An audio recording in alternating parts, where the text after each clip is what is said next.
mus pranofix, mus pranofix, mus pranofix.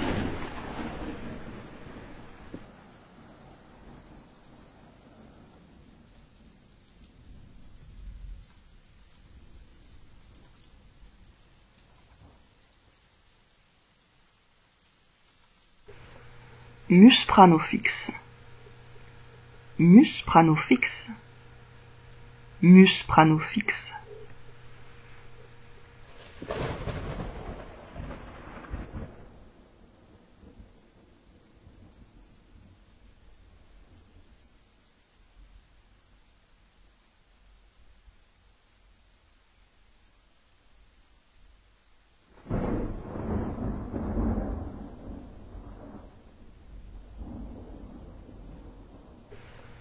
Mus pranofix, mus pranofix, mus pranofix.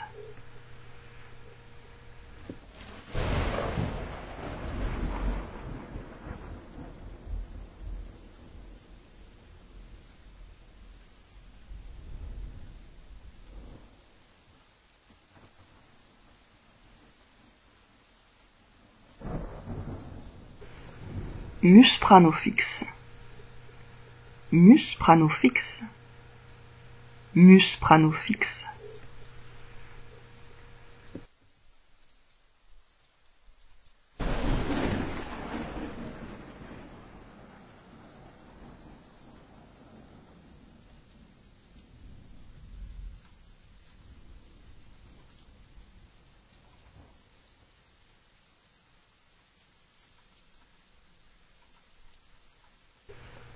Mus pranofix, mus pranofix, mus pranofix.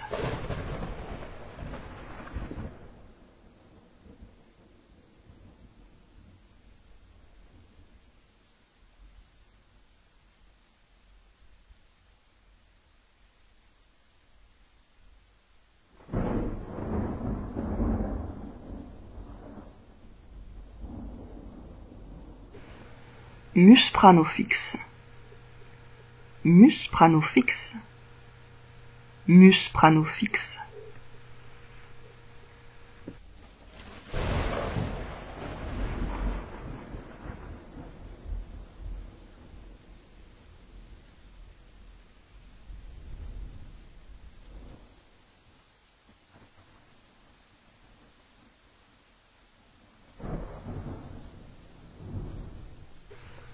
Mus pranofix, mus pranofix, mus pranofix.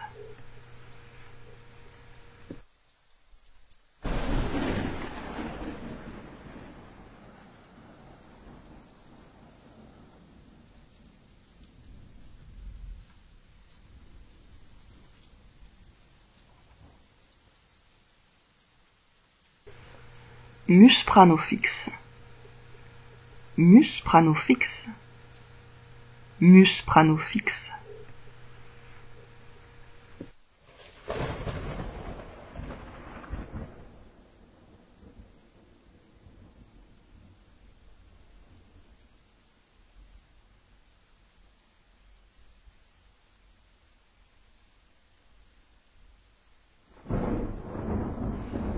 Mus pranofix, mus pranofix, mus pranofix.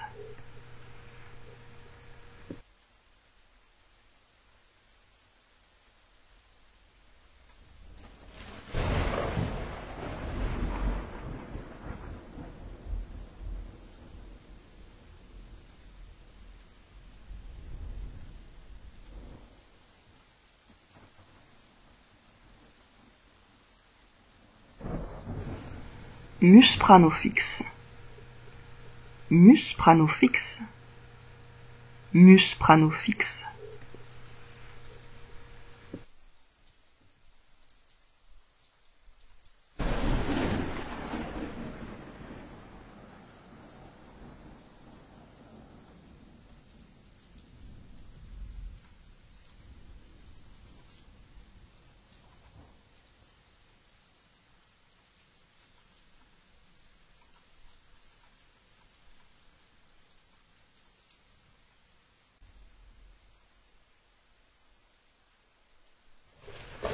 mus prano fixe, mus prano fixe, mus prano fixe.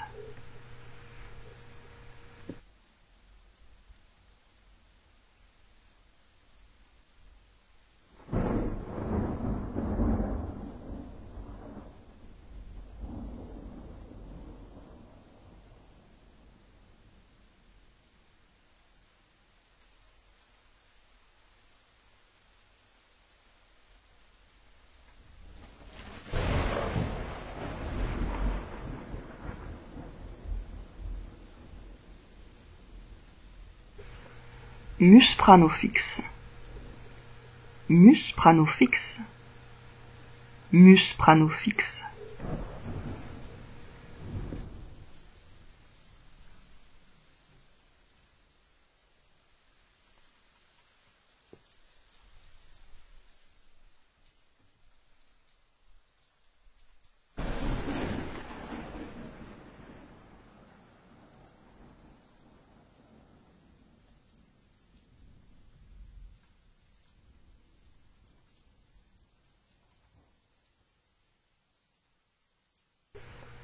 Mus prano fixe, mus prano fixe, mus prano fixe.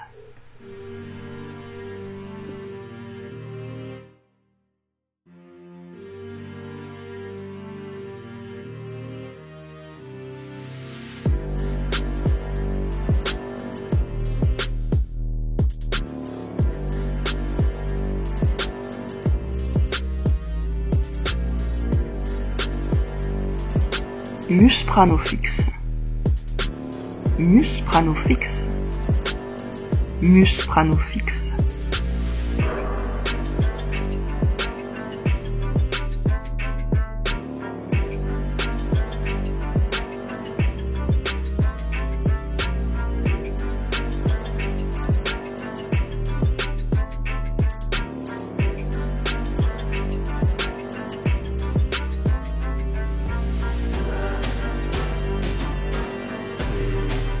Mus prano fixe, mus prano fixe, mus prano fixe.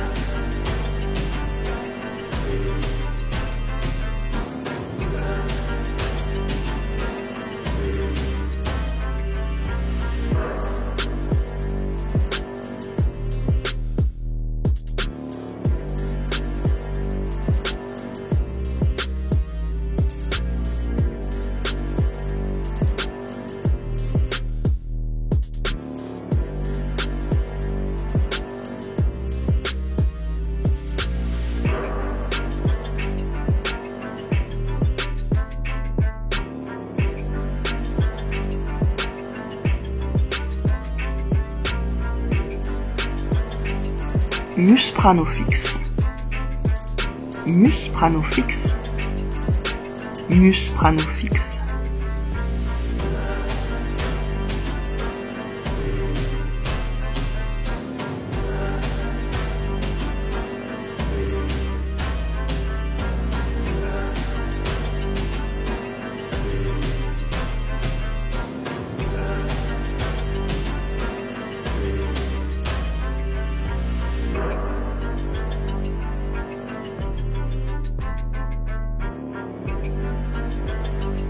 Mus prano fixe, mus prano fixe, mus prano fixe.